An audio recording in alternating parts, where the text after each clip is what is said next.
welcome back to Kickback. I'm so excited to have you join us. Kickback is presented by CMHA, Brant, Haldeman, Norfolk. I'm now joined by my friend Shawn. Shawn, thank you so much for coming in tonight at Hudson Public Kitchen and Bar. Thanks for having me, man. I really appreciate it.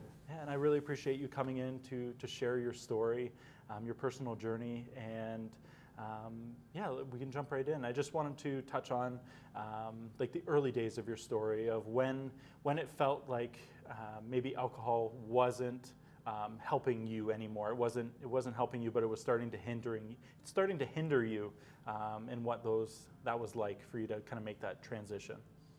For sure, yeah. So I started drinking pretty young. I was around 12 or 13 when I had my first drink. And just to kind of give a quick backstory, I had alcoholism kind of ran in the family. My dad was an alcoholic, grandparents were alcoholics. So I was kind of predisposed to, and warned probably not to go down that road. I decided, hey, I'm going to try it anyways. Right. So yeah, I started young. It wasn't really a hindrance when I was super young. Lots of kids were partying. It didn't seem like it was out of control. And then when I was 16, my best friend actually committed suicide. Mm-hmm. So that for me, especially at that age, I'm already into kind of partying, drinking, doing drugs. Once that happened, I could tell the difference going forward after that. Mm-hmm. It wasn't as fun. Drinking wasn't as fun. It was more of a coping mechanism. Started drinking way more, got into all sorts of other drugs like cocaine, ecstasy, MDMA, mushrooms, marijuana, any kind of narcotic, anything I can get my hands on, because I didn't grieve properly. And I think my family was there and super supportive at the time, but I think even they didn't really know how to guide a 17-year-old kid going into adulthood. Right. Hey, like this is how you grieve properly. So yeah, that's kind of when it started for me. It was when I started getting really heavy, really bad, and really quickly as well. Whereas my other friends would they started tapering off, going to university, starting life, and I was going down a dark path. Right. Well, and I just feel like grief is something that's not touched on enough. Like I feel like grief is an inevitable part of life, and I think it's something that we should be taught much earlier, because I feel like in all of the conversations that we've had, like over the course of the last 10 years of Kickback, grief seems to be the one that consistently stands out for people, because oftentimes like grief is noticed as a loss of a loved one, but it can be so many different things, and I think it's something that's important that we talk about a lot more. Absolutely, yeah, I agree. I'm 37 years old now, and I've had some loss in the recent years.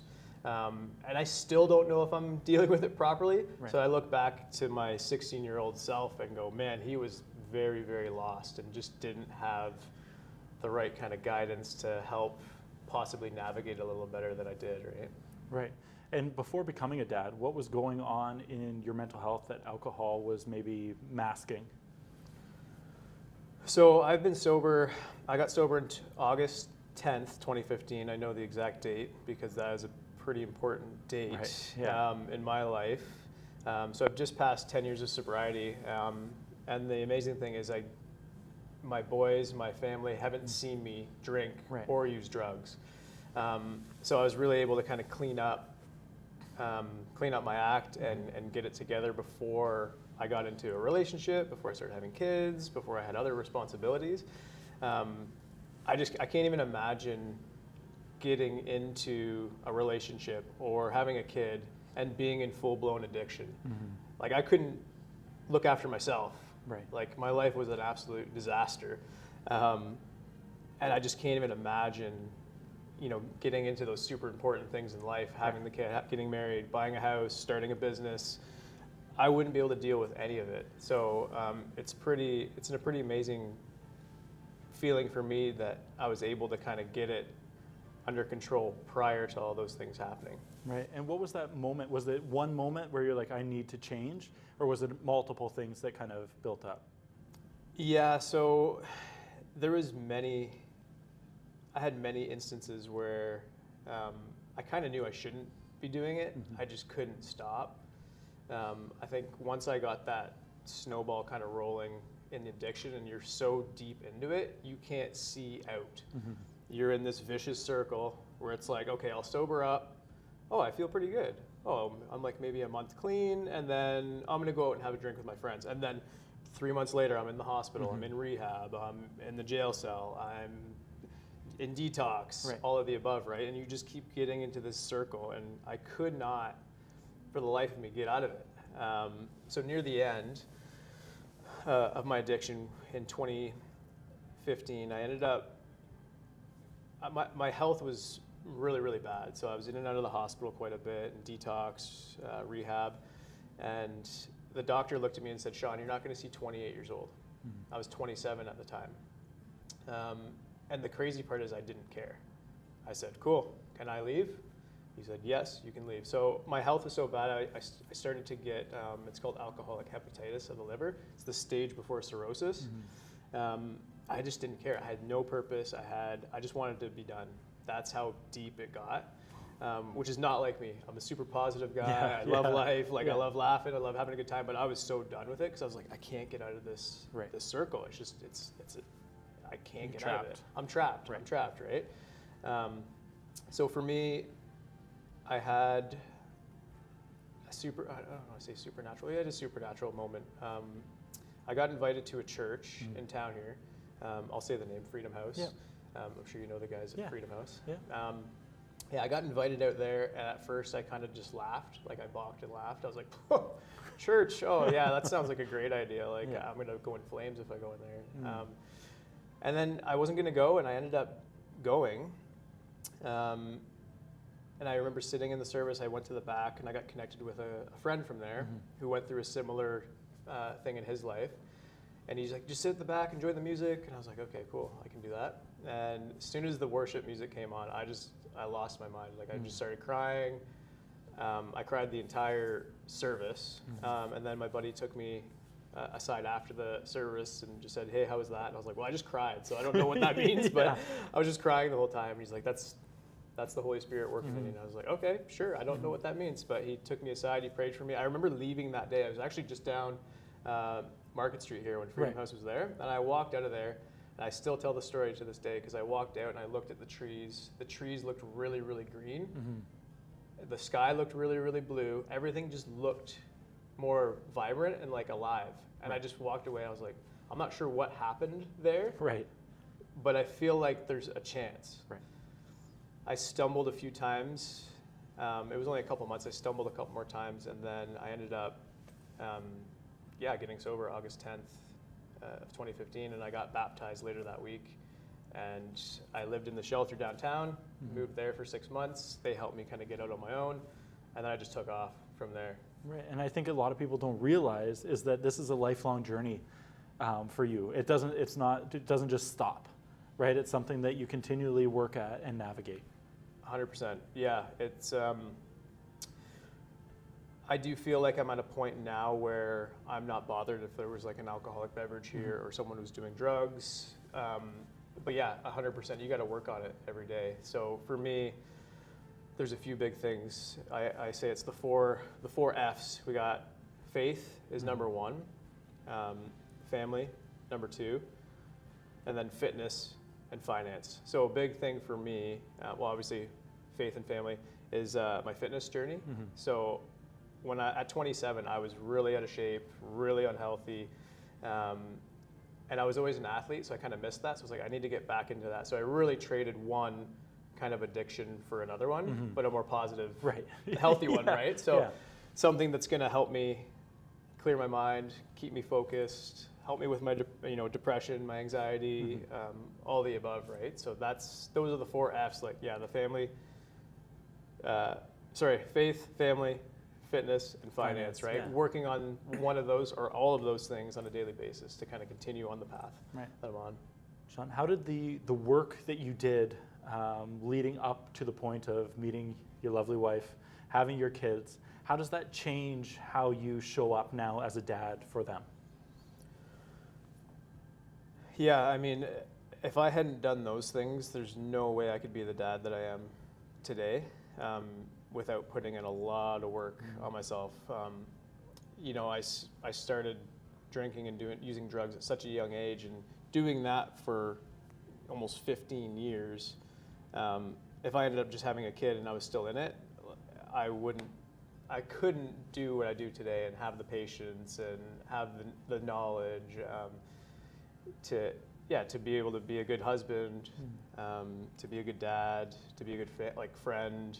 And it motivates me, especially now with having all of those things given to me by the grace of God. It's like, I want to continue to work on myself because, just because I'm sober and I kicked addiction, that's fantastic, that's great, but the work's not done, and I got to continue to do something every day to kind of get better. And I'm learning, man. Right. Everyone's learning. It's such a crazy journey, and to think at 37 I'd be sitting here talking to you about my story and about mental health and where I'm at. Even from 10 years ago, I would have laughed. Like, there's no way I could have imagined being where I'm at today. And I think that's also a huge part of life and recovery for me, is being grateful for the things that you have, not for the things that you don't have or that you maybe want. Trying to be present in the moment. And we try and do it with the boys at dinner. The dinner time that lasts like 3 minutes because the boys are just running around screaming, throwing stuff. But I always say, hey, boys, what are you grateful for today? Right. What are you grateful? Even if they just say something silly like they usually do, but if they say grateful for dad, it just puts you in such a good mindset to be thankful for where we're at and what we have, right? So well, kids just have this beautiful way of humbling us and putting us in our place, but also in like creating those beautiful moments for us as fathers. Like the moment you hear that, like, I'm thankful for you, Dad, or like I could be home for like all of 30 seconds in a day, and Theo will spit out that the best part of his day was when Dad got home. And I don't know if he's just doing that to do that, but it's like, it's always nice to hear that stuff. And I just think it's really special, and I want to congratulate you on 10 years of sobriety, and the fact that you have put in the work and you've done the things that you've done to really work to break that generational cycle in your family, and how much more you're going to be able to show up for your boys to be able to like navigate the world through the next 10, 15, 20 years. And I think that that's so beautiful and special, that you've put in that work and that you've shown up the way that you have as a husband, as a father, as a man, and for you to come in and share your story is just so powerful. And I just thank you for your vulnerability, and just really appreciate that, Shawn. I think it's just really, really special. Absolutely, man. Yeah, I'm glad I can come and share my story, and if it helps someone, that's fantastic. And we have to give what we've been given. So I've been given the ability to get sober, have a life that I couldn't imagine. So it's like, you have to be able to share that and be vulnerable and open to others as well.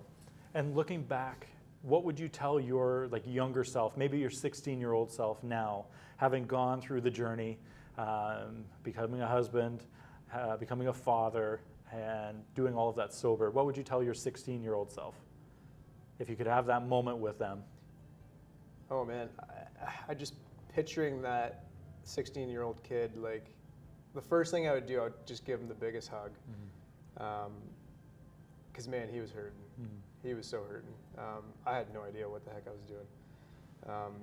And it was tough because I grew up without my father as well, due to alcoholism. That's the first thing I do. I give him a big hug and say, hey man, you don't have to do this alone. You got lots of people willing to help you out and walk you through this, right? And it's so cool, full circle moment. Like, I was able to make amends with my dad later on in life. He stopped drinking actually as well, and he knew I got sober. He got to meet my wife and meet his 3 grandsons, and then he actually just passed away last year. But I was able to make amends, and even though I didn't have a relationship with him, the last few years I was able to, and like to be able to see my family, and I know he's looking down. He's proud of where I'm at, and being able to do the things that he wasn't able to do because of his addiction, right? So, yeah, it's pretty crazy, but it's also pretty amazing that I'll get to be there for my boys if they ever go down any of these paths, it's like, Right. Dad's probably been Yeah, there. you've walked it, Yeah, right? I've been there. So Yeah. come talk to me, right? Right. Last year was the first year where men really started to like reach out and open up. And so I just really appreciate you being willing to share your story and to be vulnerable as a man, as a brother, as a husband, as a father, as a son, all of the things that create like those walls around all the things, all the stigmas that surround men. And like, if you cry, you're weak. If you share, you're weak. If you do all of these things, you're weak. But I just really appreciate you doing that, because it has made such a difference. And even this year compared to last year, the amount of men that have reached out and said, you know, I have no desire to be on camera, but I would like to just, I did something this week that little me would have been really proud of. And like, it's really interesting to see how those thoughts and comments come out, and they don't necessarily want to do what you and I just did by like sharing your story and your journey. But they needed that opportunity to speak their thing and their piece and their story to somebody. And this just really provides that avenue, and it's cool to see that. So by you opening up and being vulnerable on camera with Kickback, it really gives people, other men, permission to say, you know what, I'm struggling with this, or I'm in the same boat, and maybe me sharing my story might help others. So you don't know what that ripple effect is the moment that you open your mouth and say, you know what, this really, really sucked, and I really struggled, but this is how I overcame this particular thing in my life that I was navigating. And Yep. it's been really special to see those things. So thank you.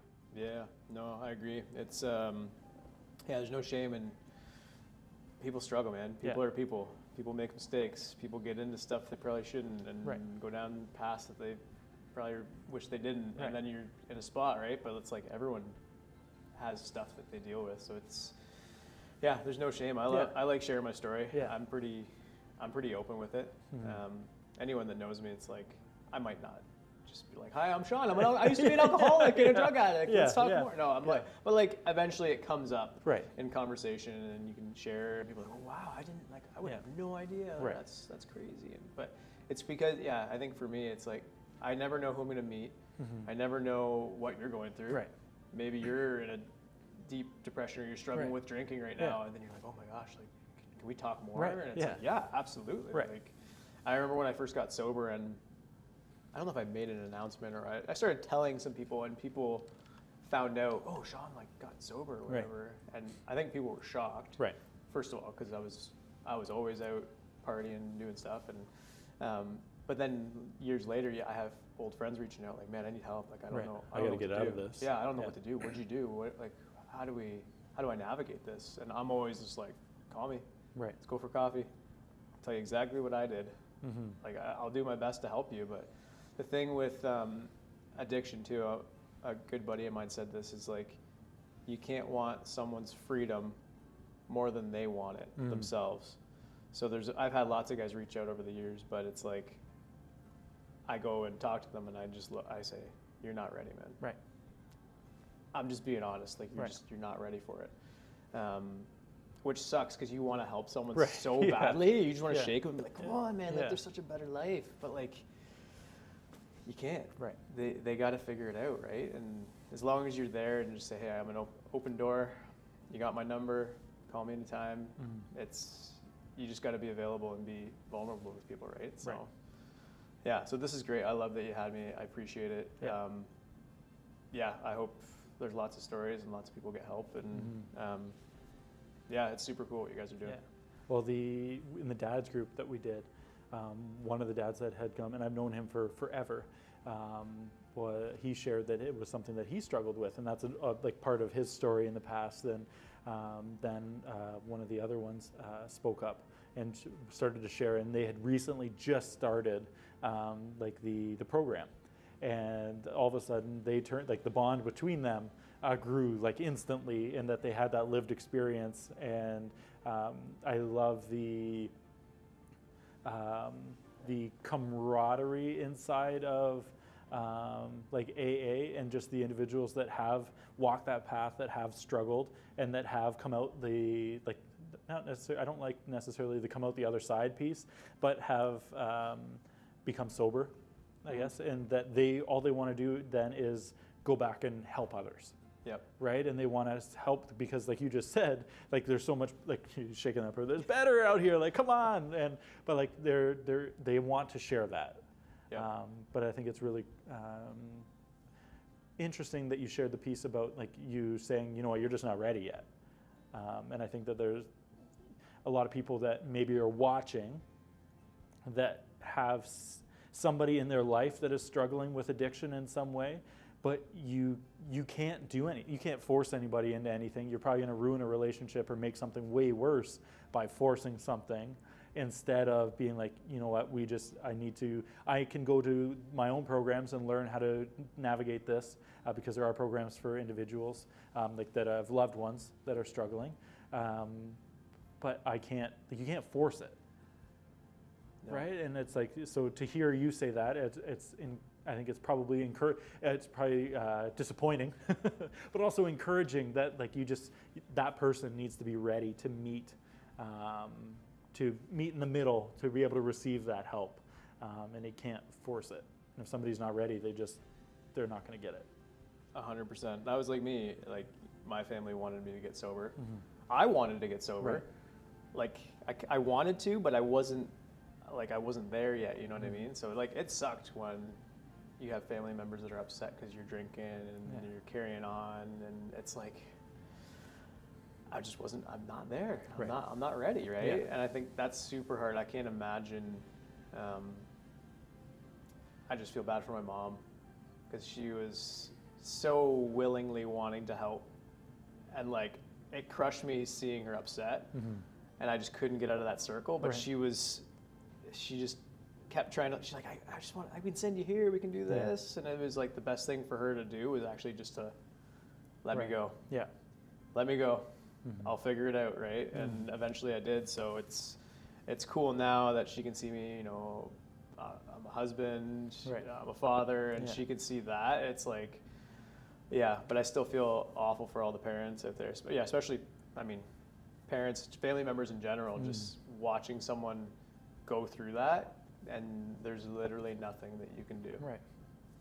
Other than be there for support when they're ready to get the support and the help that they need, right? Yeah. It's tough, man. Yeah. I don't miss that lifestyle. It's it just destroys families, friendships. And even for me, it's like I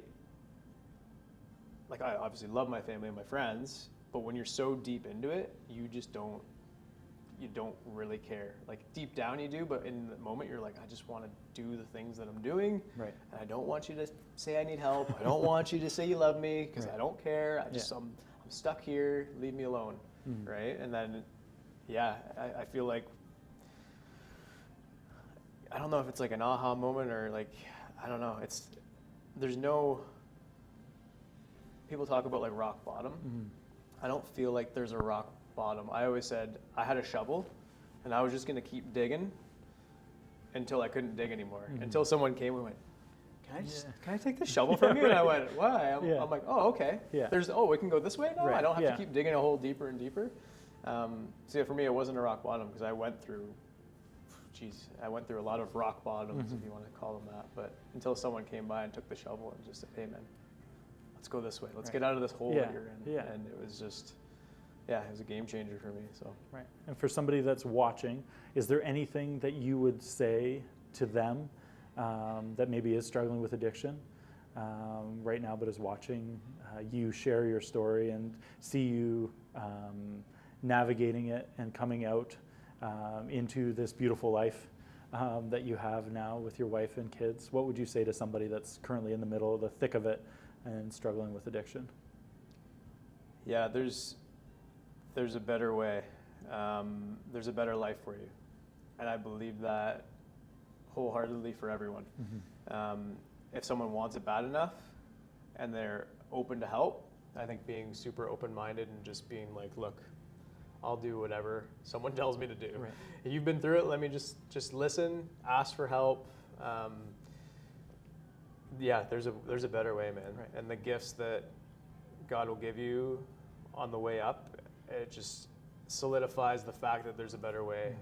And don't try and do it yourself. I tried doing that many times too, where I was like, I'll figure it out. I can go do this and this, and I have it all sorted out. And that never works. We're meant to do it as part of a community, whether it's church, whether it's AA, whether it's a whole team of counselors, whether it's friends, family, whatever. You're meant to do it with all the support that you can get, especially early on, because it's like learning to walk. Like you just have like I had no idea. I was 27 years old and I had no idea how to live like a normal life because I never had a normal life up until that point, right? So yeah, ask for help, be open-minded. Right.